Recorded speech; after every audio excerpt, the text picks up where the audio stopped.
Bonjour. Bonjour. Voilà, je m'appelle Édouard Delruel, bienvenue à l'Université de Liège. Alors, je pense que le dispositif, c'est que vous allez piocher une des enveloppes. La laïcité à la française, un modèle à suivre. Ah, ça c'est bien, ça c'est pour moi ça.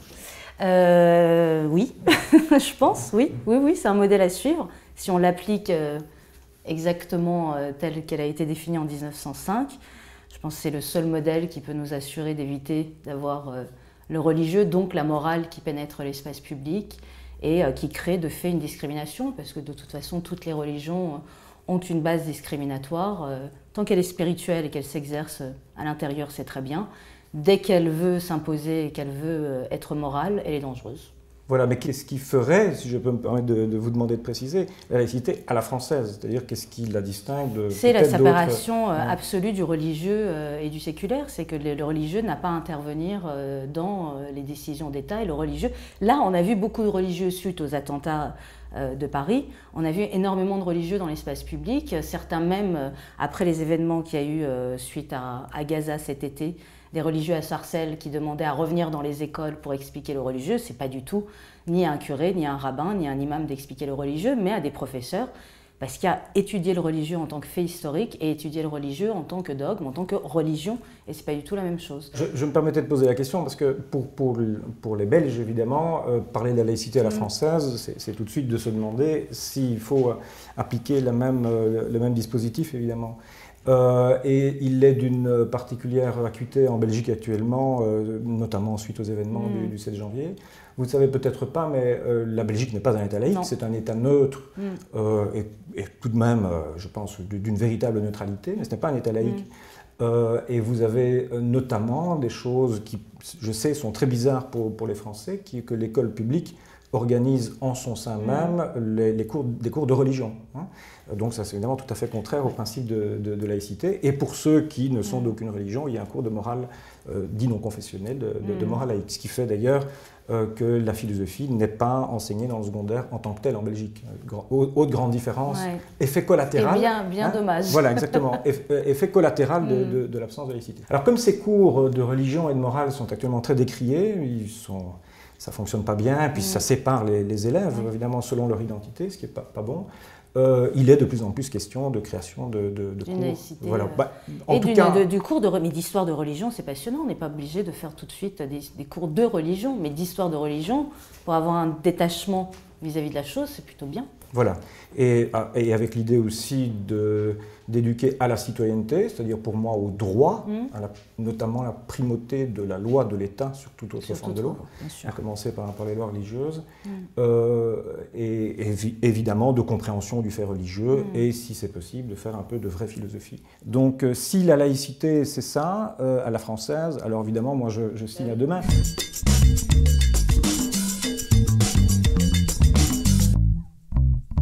Je vais prendre peut-être une deuxième enveloppe et c'est à moi de l'ouvrir cette fois-ci. Et de commencer. Alors, il y a quelques jours à Paris, un enseignant à l'université a été renvoyé pour avoir refusé de donner cours devant une étudiante voilée. Que vous évoque une telle décision? Alors, je ne connais pas ce fait. À ma connaissance, la loi sur l'interdiction des signes religieux ne s'applique pas à l'université. Il s'applique uniquement dans l'enseignement obligatoire. Personnellement, je trouve que quand on est à l'université, quoi qu'on pense du foulard, on est face à des adultes et donc c'est leur liberté de le porter, quoi qu'on en pense. Donc personnellement, à l'université de Liège, j'ai des étudiantes voilées et sur le plan strictement juridique, il n'y a aucune raison de l'interdire. Mais ma réponse est presque juridique, je ne me prononce pas sur la question de fond. Mais là, on est face à des adultes, on est face à un enseignement qui n'est pas un enseignement obligatoire, personne n'est obligé d'aller à l'université.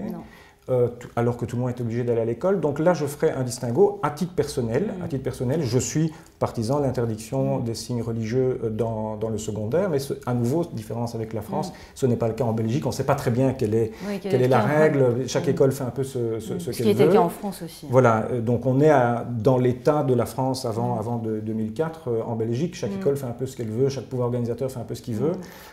Personnellement, je suis partisan de l'interdiction de tous les signes religieux, même de tous les signes convictionnels, y compris les signes politiques, dans l'enceinte de l'école. Voilà. Mais ici, à l'université, par contre, je trouve que là, la liberté individuelle doit primer. Oui. Qu'en pensez-vous? Moi, je pense pareil que vous, même si j'espère qu'on peut offrir autre chose que du religieux aux femmes et leur faire comprendre que le voile n'est vraiment pas une solution et que c'est une infériorisation de tout leur être et que ça serait merveilleux qu'elles l'enlèvent. Mais l'interdire, effectivement, on ne peut pas l'interdire à des adultes responsables qui ont fait un choix. Mais je préférerais qu'évidemment, elles ne le portent pas.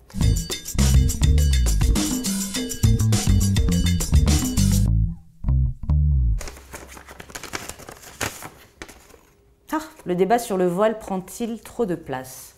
À mon avis, c'est le voile qui prend trop de place plus que le débat, mais vaut mieux trop en parler plutôt que pas du tout, déjà, et de faire semblant que ça n'existe pas, et surtout de faire semblant que ce n'est qu'un bout de tissu. C'est beaucoup plus profond, c'est beaucoup plus symbolique que ça. Et de toute façon, l'apparition du voile dans les sociétés occidentales, et même dans les sociétés musulmanes, correspond à des événements, c'est des réactions politiques. Après le 11 septembre, il y a eu beaucoup plus de voiles dans les rues de Paris et ailleurs. C'est vrai que c'est une réaction, c'est une provocation politique. Évidemment que dans le camp de l'islam politique, ils ont remarqué l'allergie que ça pouvait constituer dans les sociétés occidentales, donc ils l'utilisent comme un levier de provocation. Et qu'est-ce que veut dire le voile? C'est aussi ça. Le voile, je ne cesserai jamais de le répéter, le voile ne recouvre pas la nudité de la femme, ça c'est la fonction du vêtement comme pour un homme, mais recouvre son être. Et c'est un rappel de toute la domination dont est victime la femme dans les pays où elle est obligée de le porter. Et ça veut dire infériorisation juridique et politique de la femme, et quand même une idée d'obéissance, de soumission, et surtout tout d'un coup ce corps devient simplement un corps tabou et un corps sexué. Et porter le voile, c'est accepter qu'on est un objet sexuel. Et donc, il faut le couvrir pour éviter de provoquer l'homme qui, lui, bien sûr, est incapable de se contrôler, pour une raison obscure qui m'échappe. Mais non. Donc, est-ce qu'il prend trop de place? Je ne pense pas, mais je pense c'est le débat qui est mal amené. C'est que les tenants de l'islam politique ont réussi à nous faire croire que le voile le débat sur le voile, c'était un débat sur l'islam et sur l'acceptation ou non de l'islam. Et c'est pas du tout ça, c'est plus un débat sur la condition de la femme, sur le corps féminin et comment il évolue, comment il est accepté dans l'espace public. Donc c'est plus la qualité du débat qu'il faut changer que est-ce qu'on en parle trop ou pas. Voilà, je vais peut-être autant refaire le jeu de rôle que sur le fond exprimer un petit désaccord. Je trouve qu'on parle trop du voile ou du foulard. Il y a le fait aussi que, sans entrer dans tout ce que vous avez dit, je peux partager, le fait que ce voile est devenu un abcès de fixation, à mon avis aussi d'autres problèmes. Donc, moi, le déplacement que je fais toujours, d'abcès de fixation, et alors d'entonnoir des problèmes, c'est-à-dire je me suis beaucoup occupé d'interculturalité. Alors, quand on parle d'interculturalité, on ne parle que de l'islam, comme si l'interculturalité ne posait que la question de l'islam, et quand on parle de l'islam, on ne parle que du foulard. Une espèce de poupée russe comme ça, où on n'a que ce problème-là. Bon. Moi, ce que je fais toujours remarquer, c'est qu'on parle du foulard, il y a le problème du refus de servir sous l'autorité d'une femme, il y a le problème de l'homophobie, il y a le problème du sexisme, et tous ces problèmes dits interculturels, quand on regarde, n'est pas tellement lié, je pense que là on serait d'accord, à l'islam en tant que tel, c'est-à-dire à la religion et à cette religion en particulier, qu'à ce que je vais appeler de façon très massive le patriarcat, qui n'est pas spécifique à l'islam, que l'on trouve dans la société orthodoxe, que l'on trouve dans la société... Dans toutes les religions, bien sûr. Et dans toutes les sociétés traditionnelles, en réalité. Dans les communautés indiennes, hindoues en Angleterre, le problème du patriarcat se pose exactement avec la même violence. Et parfois avec la même violence. Et donc, je trouve que c'est plutôt ça, la vraie question. Et ça, c'est un vrai problème. Et on ne peut pas simplement dire « Ah oui, mais ça, c'est la vie privée, c'est la vie des familles. » Non, le patriarcat, on peut très vite dire un mode de parenté, de sociabilité basé sur la domination de l'homme sur la femme, et sur l'hétéronormativité, disons, très, très brièvement, eh bien c'est une question politique. C'est une question politique. Et donc, c'est une vraie question politique pour les sociétés de savoir sur quel mode de sociabilité, sur quel mode de parenté elles sont fondées, ces sociétés. Donc moi je préfère qu'on pose les questions dans ces termes-là, en élargissant le débat, plutôt que de se focaliser... Mais le voile est visible. Je pense que c'est pour ça aussi qu'il devient le porte-étendard de toutes ces questions-là, parce qu'il soulève toutes ces questions-là, évidemment du patriarcat, et parce qu'en portant le voile, évidemment, qu'est-ce qu'on pense derrière? Qu'est-ce qu'il y a derrière le cerveau qui est caché par ce voile? Et c'est effectivement, la plupart du temps, il suffit de les interroger, ce n'est pas anodin. Donc c'est tout ce que vous venez de nommer, c'est des choses qui vont avec le voile. Et comme c'est visible, et comme c'est vraiment couvrir un corps féminin, je pense que c'est pour ça qu'on est tous omnibulés aussi par ça.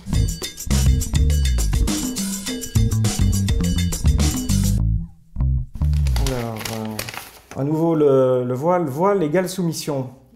Moi, j'ai même du mal en tant qu'homme à savoir ce qu'il peut signifier subjectivement chez la femme qui le porte. Par définition, je ne suis pas, n'étant ni musulman ni femme, et surtout n'étant pas femme, je ne parviens pas à me projeter. Je sais qu'il y a des tas de femmes qui disent non, pas du tout, c'est pas du tout une soumission, etc. Sont-elles aliénées quand elles disent ça? Par définition, c'est une sorte de boîte noire que je ne... Voilà, dans lequel je ne peux pas entrer, et d'une certaine façon, je m'y refuse. Parce que je n'ai pas, moi, à juger de l'intérieur de ce que peuvent vivre les femmes qui décident de le porter, etc. Ce que je sais, c'est qu'il y a de grandes souffrances chez certaines femmes à qui on refuse de le porter, et de grandes souffrances chez celles que l'on force à porter. Et je connais, mais vraiment personnellement, des femmes dans les deux situations. Voilà. Et donc, je commence par là parce que je ne sais donc pas non plus dans quelle mesure c'est objectivement une soumission.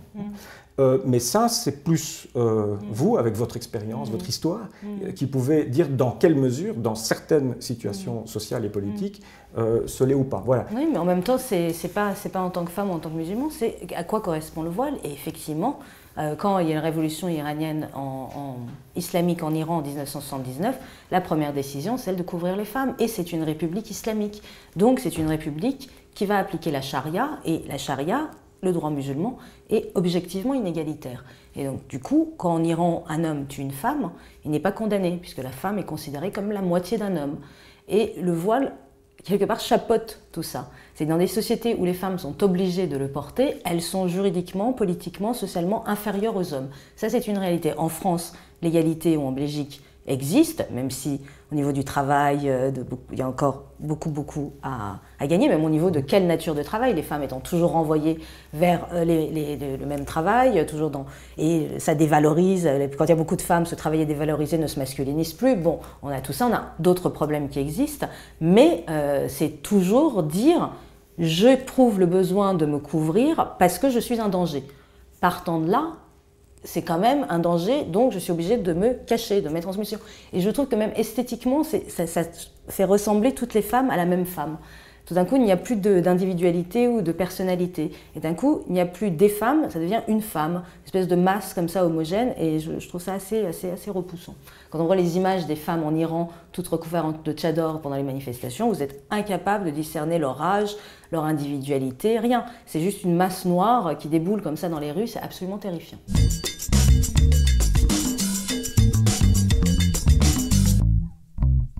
À la dernière, parce que c'est inépuisable le sujet. Alors ça c'est compliqué. La nudité comme arme du combat féministe, la méthode Femen est-elle efficace? Alors là c'est assez compliqué. C'est que là il y a quelques jours, il y a l'actrice iranienne Golshifteh Farahani à qui on a retiré son passeport parce qu'elle est apparue sur le red carpet hollywoodien sans foulard, et qui s'est exilée à Paris depuis 4 ans, qui a posé nue en couverture du magazine Égoïste. Très belle photo en noir et blanc, ni provocante, ni érotique, où elle est debout, très digne, avec un regard magnifique, sublime photo. Et c'est très amusant, je l'ai mis sur ma page Facebook, et pendant toute la journée, j'ai dû lutter contre la censure, parce que sur toutes les pages, elle était systématiquement censurée. Où on voit les seins, mais on ne voit pas, on imagine le pubis. Et alors c'est très marrant, parce que sur Facebook, où vous avez quand même une déferlante, ou sur tous les autres réseaux sociaux, de violence, de décapitation, d'antisémitisme, d'antisémitisme, de racisme, de vulgarité et d'insultes, tout d'un coup, un sein de femme apparaît, et là, mais c'est dénonciation sur dénonciation, et donc il y avait un jeu comme ça du chat et de la souris, il faut absolument détruire ce corps. Bon, cela étant dit, quand Golshifteh Farhani, qui est une actrice iranienne et qui accompagne cette photo d'un commentaire pour dire que il n'y a qu'à Paris où elle peut se sentir libre, que dans les pays d'Orient, dès qu'on commence à avoir du désir, on est complètement frustré et que la France l'a libérée, ça fait sens, la nudité.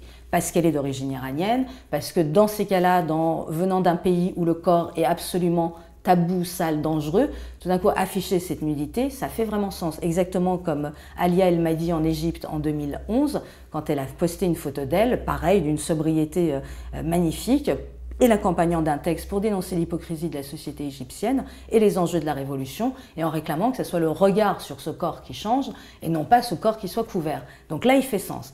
L'effet Men, je ne connais pas assez. Après, je trouvais un petit peu malvenu d'aller par exemple à Notre-Dame, qui n'est, j'allais dire, plus une église, mais qui est un lieu touristique pour montrer ses seins, ou d'aller à la mosquée de Paris, qui est peut-être, je suis profondément athée, mais qui est peut-être encore l'une des mosquées les plus modérées qui existent.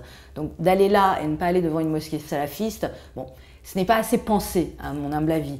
Après, aller en bas de chez DSK déguisé en boniche en montrant ses seins, je trouve ça plutôt amusant. Je trouve que c'est un acte féministe plutôt amusant. Après, le fond des femmes, je ne me suis pas assez penchée dessus, j'arrive pas à voir. Mais afficher un corps nu dans une société qui le rend tabou, je trouve toujours que c'est quelque chose de positif. Après, comment il est fait, qui le fait, c'est un autre débat. Mais il n'y a rien d'honteux dans un corps féminin, donc pourquoi pas la nudité? Elle peut être une arme efficace.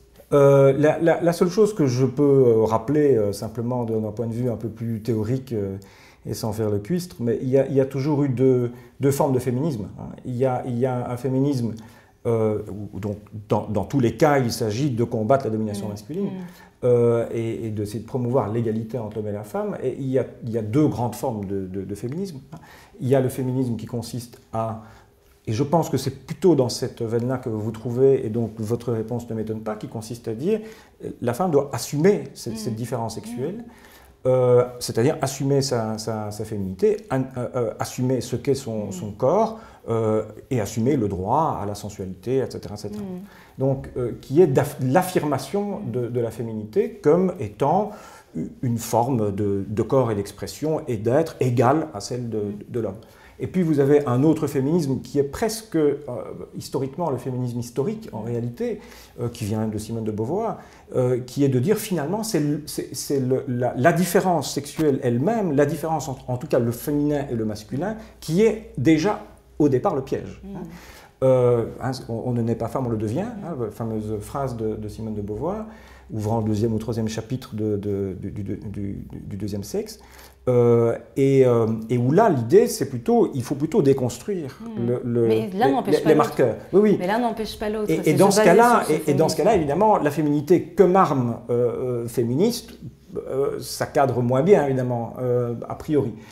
Mais je suis d'accord. Ça dépend du contexte. Je pense qu'il y a vraiment cette idée de contexte. C'est que quand c'est une femme, disons, orientale, qui l'affiche, c'est tout de suite une autre signification. Et parce qu'aussi, en Orient, il y a une peur réelle du corps féminin et de la visibilité de ce corps-là. Ça n'a pas le même sens parce qu'en Occident, on est habitué depuis très longtemps à voir dans les films, dans des expositions, des femmes nues. Donc, ce n'est pas du tout le même rapport à la nudité. Moi, je pense que oui, il faut déconstruire aussi, et ça, c'est à l'école. C'est de toute façon le travail à l'école où il n'est pas du tout normal que, sans même se rendre compte, des professeurs mettent plus en avant des garçons plutôt que des filles quand ils les interrogent en cours de maths sans même s'en rendre compte. C'est pour dire à quel point ces préjugés sont absolument ancrés. Et quand on fait des tests en présentant un exercice comme un exercice de géométrie comme un exercice de dessin, les filles le réussissent mieux. Le même exercice, on le présente comme un exercice de géométrie, les filles le ratent.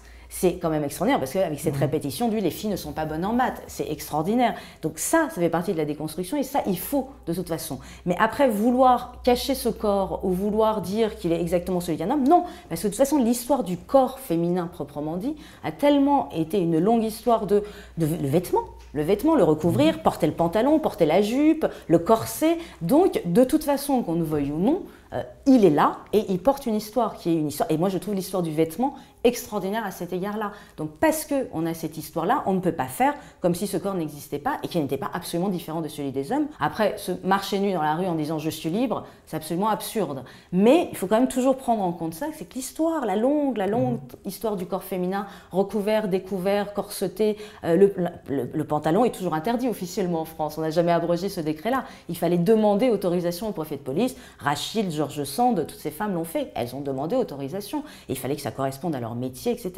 Et si elles n'avaient pas fait ça, pas d'accès au musée seul, pas d'accès au café, pas d'accès à certaines bibliothèques, pas possible de monter à cheval, pas possible de fumer la pipe. Ça fait quand même beaucoup de choses du quotidien. Donc il y a quand même toutes ces choses-là qui sont différentes et qui sont inscrites dans notre histoire-là.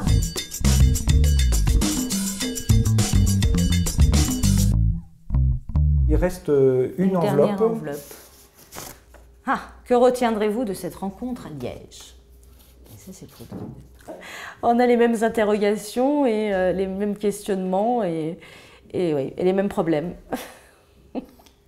Je pense, effectivement. Je retiens simplement la différence des points de vue que nous pouvons avoir sur le même objet. Je trouve ça intéressant et ça m'avait frappé en préparant ici notre rencontre. Votre livre, c'est Khomeini, Sade et moi, c'est-à-dire que vous parlez toujours en la première personne. À partir de vous, ce qui est votre métier. Le philosophe, peut-être encore plus le philosophe universitaire, se dégage complètement. D'ailleurs, je l'ai même fait 2 fois en disant, mais écoutez, moi, pas de jeu, je ne sais pas dire jeu dans cette histoire. Mais en plus, dans le combat féminin, il y a aussi cet accès à la parole et le fait de dire à haute voix. Donc c'est vrai que ce jeu, moi j'ai le sentiment de m'être, depuis mon enfance iranienne, de m'être battue pour ce jeu. Donc il est d'autant plus important qu'il est la résultante d'un vrai combat. C'est que, outre l'absence du corps féminin dans l'espace public, il y a aussi une absence de parole et du fait de la possibilité de dire à haute voix. Et donc du coup, oui, le jeu, j'y tiens absolument parce que il n'aurait pas été possible de parler en public, comme me disait ou Saint-Augustin ou Thomas d'Aquin, où parler en public est absolument interdit aux femmes parce que de toute façon, elles n'ont pas le niveau. Et dans la Genèse, il est bien écrit que la parole, elle est réservée aux êtres supérieurs et les femmes ne sont que sujets. Donc il y a ça aussi. Mais oui, j'y tiens à ce jeu. Mais évidemment, vous avez le rôle de l'universitaire, mais qui est bien aussi. Merci beaucoup. C'est très agréable. Merci.